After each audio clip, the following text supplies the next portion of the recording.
Hey guys, DMS here. Today I have for you a headphone that is fantastic, absolutely underrated, and gets a pretty strong recommendation. Let's check it out. Today's review is brought to you by Govee. Govee offers high-quality smart home-enabled light fixtures. I've got the Lyra floor lamp and the Glow table lamp here. The Glow table lamp is definitely my favorite. I think it's a perfect companion for my tube amp sitting here on the desk. It has an insane amount of features in their app, with controls for all kinds of different colors, different scenes, so I can set it to pretty much any mood I want while listening to music. And if I want, I can even have the lamp react to the music I'm listening to. Thank you, Govee, for helping to support the channel. You can check out their products at the links in the video description.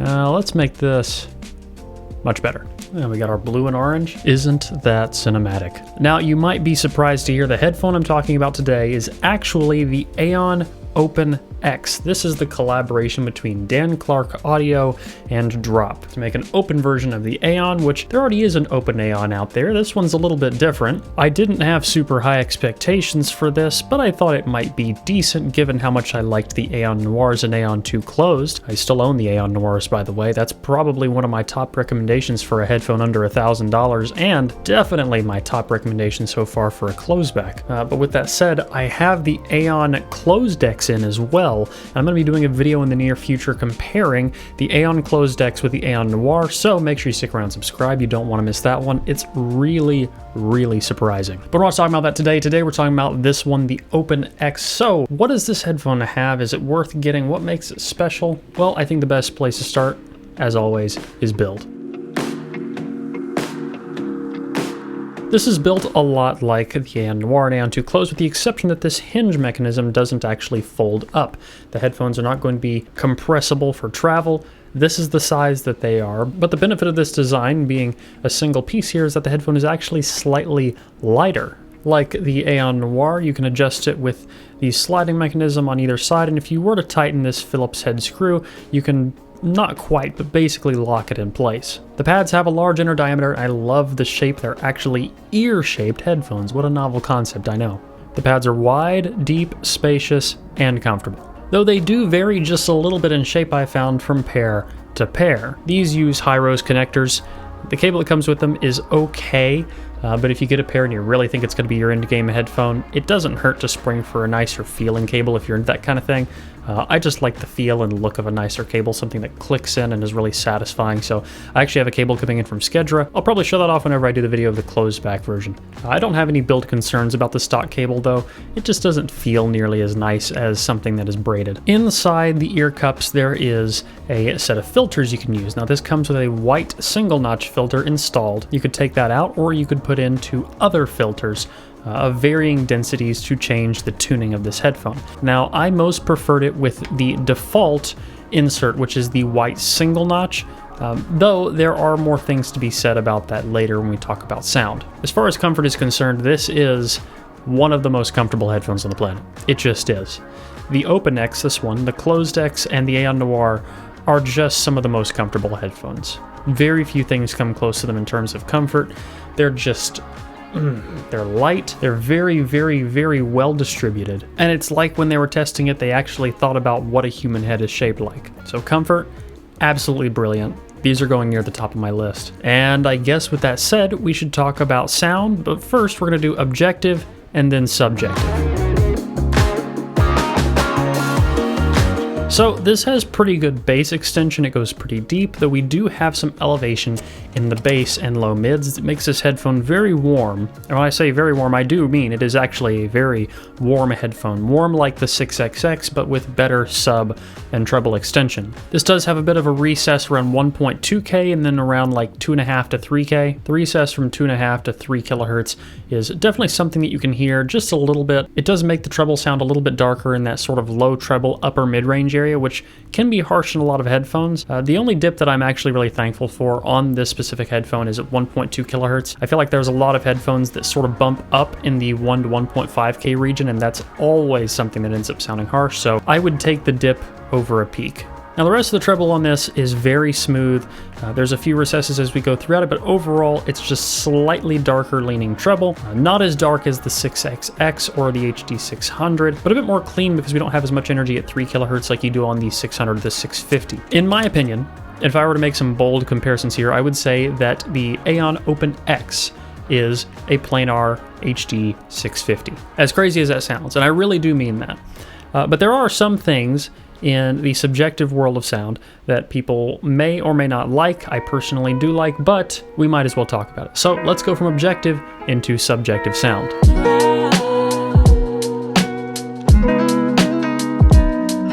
Like I said, this is a warm headphone, and there's a few things to consider with it sound-wise outside of just the tuning. Now, while the tuning is great, it does have silky, smooth, buttery treble. The mid-range is nice and textured. The bass has sub-extension and this nice, rich warmth to it. It doesn't ever really feel bloated or boomy. The headphone, as an overall tonality, has a bit of a blunted tone. This is a sound that I very much compare to when you treat a room very heavily. If you ever use speakers in a treated room, a little bit of treatment definitely helps a room have less reverberation and a cleaner overall sound. And when you get to a certain point, you add so much foam, so much damping to the room that it sounds a bit dead. That is definitely the sound that you get out of this headphone. However, it is a sound that I very much enjoy. It reminds me a lot of recording studios and times that I've spent working on mixes and other things. But some people prefer a bit more resonance, a bit more of a lively sound than that. So I can see where people would have a different preference on that. Another thing people may not like about this is dynamics. It's nowhere near as compressed sounding as a lot of other Planars. I've heard things like the GL2000, but this is not as dynamic as something like an Odyssey or an LCD2 Classic. Once again, kind of contributing to that more treated room sort of blunted sound. But I gotta be honest, I'm still in love with this. Now, in terms of detail, this is a great headphone. It's plenty detailed. Now, you're going to notice, though, that level of detail does seem to change a little bit depending on which filters you put in. It seems like the thicker the filter is in front of the driver, the more that treble and things will kind of recess back, but at the same time, it seems like you lose out a bit on micro detail. So I think that the default installed filter, the white filter with one notch, is a good compromise for this. It's just like the right balance between tuning and detail level, and it's already a bit of a relaxed headphone anyway. It's not quite a detail monster, but it definitely doesn't lack in detail if you ask me. Now, you can't take this farther by just not using any filter in it, but I found that when I listen to these, I really want to listen to something like the sound of the 6XX, something that's very warm and inviting, very smooth, and I'm not chasing detail as much in that scenario. Though I do feel like this, on a technical level, does outperform the 6XX in both detail, treble extension, and bass extension. You are definitely not going to be getting the same levels of detail as you would on, like, say, an LCD-X, which I guess, for that comparison, is a significantly more expensive headphone. But you know what? Let's also say, next to a Sundara, I think a Sundara is truthfully a more detailed headphone than this one, but I would take this over Sundara any day of the week, no questions asked. But that's just off of my own personal preferences and how I like the tuning. Now, in terms of staging and vocal clarity, this stages a lot like an IEM I reviewed back in a roundup. I can't remember what it was called, but the big takeaway from the staging on this is that it is more wide than something like an HD650, but the staging on this is mostly a forward stage rather than a wide stage. For some reason, stage and directional imaging are more like being in a long hall in front of you that's very heavily treated rather than being in an extremely wide room. This isn't a bad thing. It definitely contributes to a unique listening experience. It's not as narrow as some dynamics, but also not as wide as things like the HD800, though certainly more wide than closebacks like the Aeon Noir or Aeon Closed X. I think the soundstage on this is a great balance. I think the imaging is too.